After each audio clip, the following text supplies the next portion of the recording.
Okay, so when the wind hits the sails, you get two resultant forces. One's sending the boat forward, one's trying to push it sideways. So the forward bit's good because that's what you want to do. You want the boat to go forward. Faster the better. But you've also got this one pushing sideways. So for those that have never seen a yacht or been on a yacht before, the keel is to stop the boat going sideways. The bulb on the bottom here, that's called a bulb, that's to stop the boat tipping over, because it's got this big force up there. You can see it wanting, the wind's trying to blow it over, the bulb's the counterbalance. So that's the basic physics of your boat. The rudder, this thing here, the rudder, that's for steering it. But it also does a bit to stop it going sideways. All these surfaces here stopping the boat going sideways. So for the more advanced guys, when you're out there sailing your boat, racing your boat, and the boat's leaning over at 30 degrees like that, it's slipping sideways. This keel rudder not doing much work for you. So when you're racing your boat, you're looking at the boat, you want it to stand up as much as you can. If you look at the 18 footers, when I was racing dinghies, we used to try and get the boat to lean to windward a bit. That's the most effective, powerful thing. And the advanced guys here, getting your boat to sit up is done with a depowering your rig, essentially. Now the other thing about the boat, and for the advanced guys, the physics of the boat is, when it's sitting in there, and we'll do it, when it's in the water, boat's in the water, the boat will slow down if the transom or the aft of the boat digs into the water like that. That's exaggerated, but if your boat's sailing like that, this area here is going to create drag. So when we apply that thinking to these little boats, you need to get the weight of the boat so that the transom's not touching the water. So one test you can do is when you're sailing out there and you're looking at your boat, see whether your transom's touching the water. If it's touching the water, it's too arse heavy, as we call it, and the way to fix that is to move the weight forward. So you'll see that some of us don't have the batteries in here.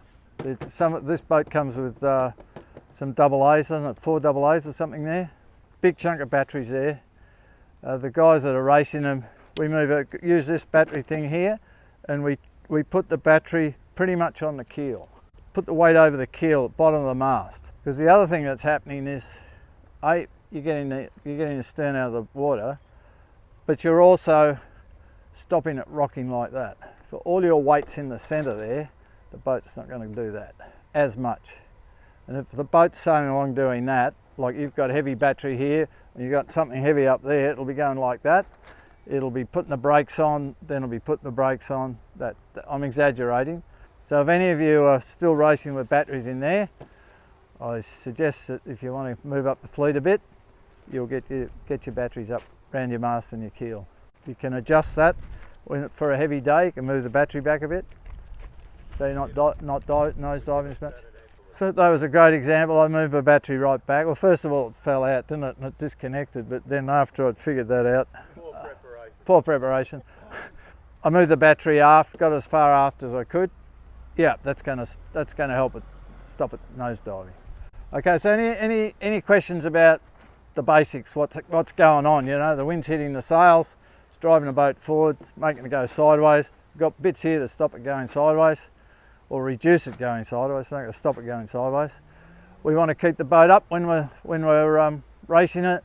You want that boat sitting up high, and we've told you, on the rig setting days, we teach you how to depower those sails, but you want it sitting up. It's no good if the boat's sitting over there. You might think you're in breeze and you're going fast, but you're actually going sideways. Warren asked me, where's Warren? He's over here. He asked me on Saturday, how do we deal with it when the boat's, we were like 25 knot gusts. You've let all your sails out, but your booms are touching the water, so it just won't do anything. The boat's just going like that. He said, well, how do I manage that? I said, you just try to keep the boat going. Don't let it stall. Once you stall, you're in trouble. You need to have speed to be able to manoeuvre. but don't try to tack in that. You're just not going to tack.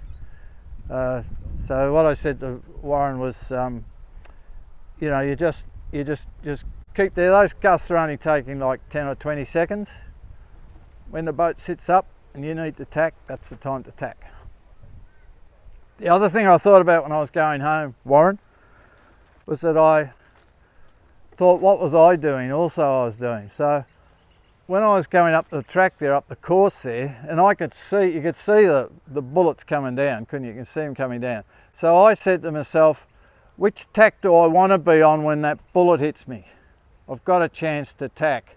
So I got caught a couple of times on this tack, heading out there, and I knew I couldn't tack. The gust coming, so it's driving me right across the other side. It's not where I want it to be. So when I saw those bullets coming after that, I said, okay, I know I'm going to have to stay on this tack. I'm going to tack onto this one, and I'm going to come into towards the weather mark and come into this side where there's slightly less breeze, but it's a position that I want it to be in. So I'm happy just to hold until that gust drops. What do you think of that one? Yeah, I like that. Yeah, okay. So that's what I was doing. All right. So any questions that's on the basic physics? As I've said a couple of times, either you're very good listeners and really smart, or I'm a poor instructor. I'm going with the... Hey? That's right. Which one should I go with? Okay.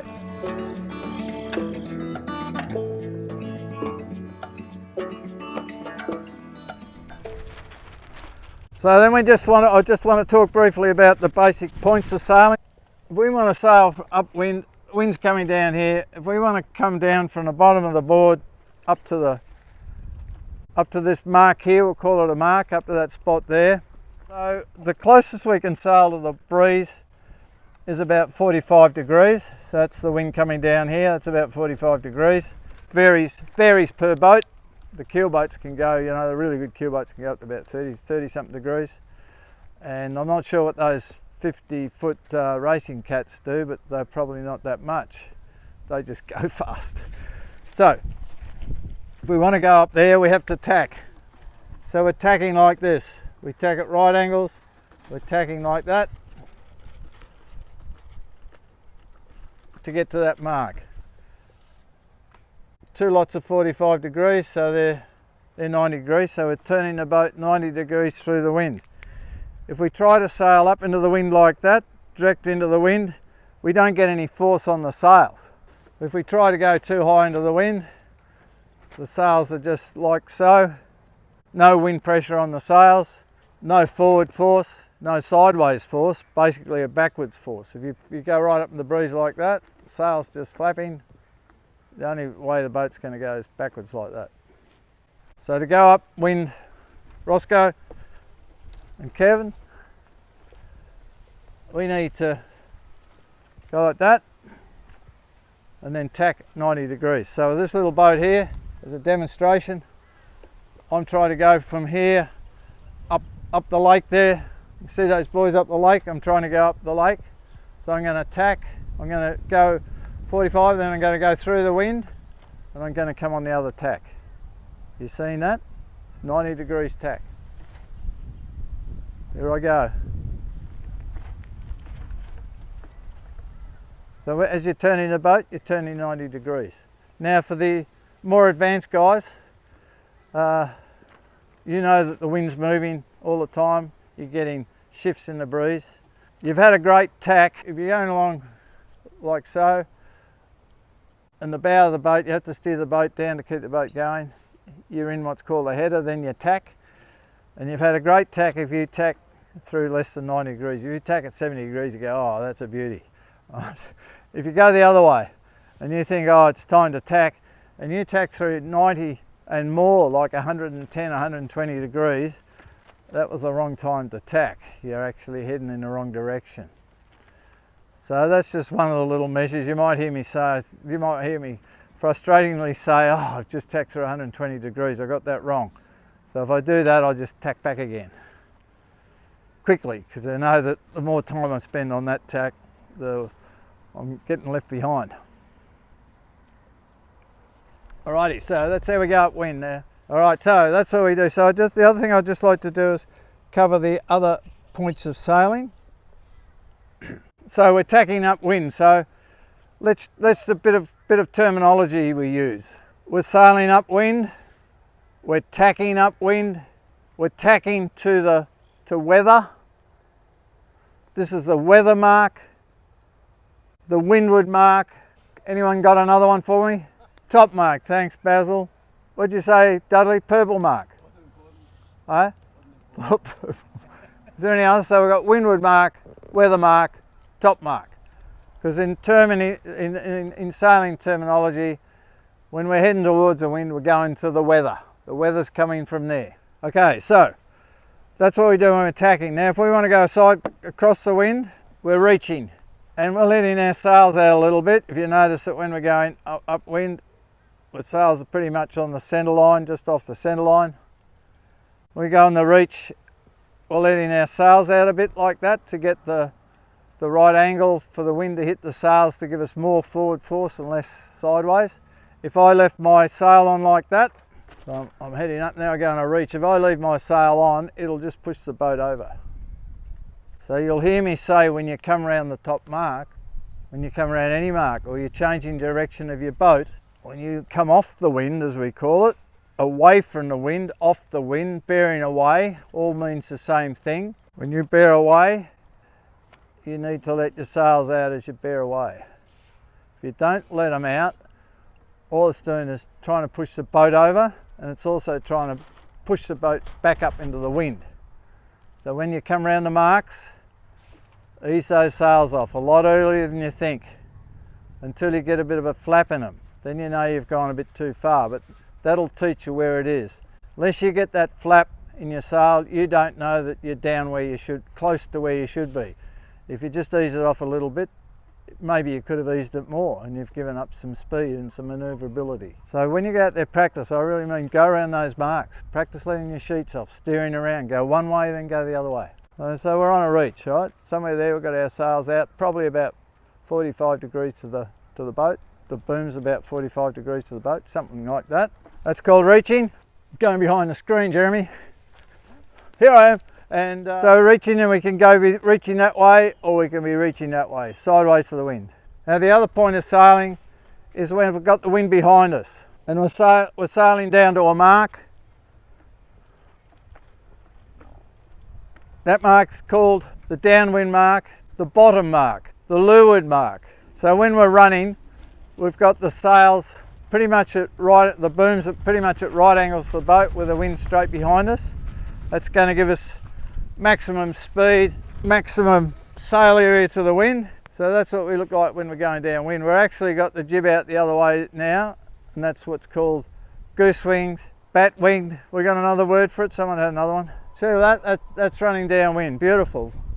Beautiful demonstration. Trying to put the bow down a little bit. Roscoe, running downwind to the downwind mark. So when you come around that top mark, you're going to let your sails right off if you're heading down there. Sails have got to be right out. There's a couple of other things you can do is when you're sailing downwind, like got all that pressure behind you, try to steer the boat so that the jib gets into the lee of this main. So you steer it so that jib's flapping, less power. You're depowering and you're getting the power off the front. Depowering, get it in there. The other thing can be your rig set. If you open your leech now, I'll hold it up there, right, it's on the run. If you open the leech, watch the shape change. See it exhausting at the top? Can you see that? Do you see that, Philip? So with an open leech, upwind it's helping you steer the boat. Downwind, it's depowering that. I was looking at my leech going downwind, and it was really right opening up right like that. Now that worked against me when the lulls came, because the boat didn't have the power. But I was happy that because you know, if you nosedive, it's going to cost you more than the boat length, you know, particularly if you start this dancing down the course. So I was giving up a bit of speed when the breeze was down. I just noticed the other boats were going a bit quicker. As soon as that breeze came, I had control, and the others would start to spin out, and I just kept going. How much to sheet in, Don? What do you recommend you to sheet in? How much? So between a reach and a run. So what's happening there, it's reducing the reducing the area that the wind sees, reducing your sail area as you're doing that. So you're depowering a little bit. The other thing that I do is I may be kidding myself that it works, but it's worth a try, is when that gust comes, if you give your boat a bit of a wiggle, and if you can get a bit of speed up with a bit of wiggle and get the bow up. Once you've got the bow up, it's a lot better. A lot of times you see the things coming, the boat, there's nothing on, you know, the boat's almost in a lull and the thing hits like that. Well, do what Don says, sheet in a bit, and then I just give the boat a bit of a wiggle to windward to see if I can pick the nose up. These things you just try, just practice a bit, then they become like second nature to you. Just do that little bit and that just helps a tiny bit. Okay, let's go over water. Let's have a practice around those marks. Thanks, guys.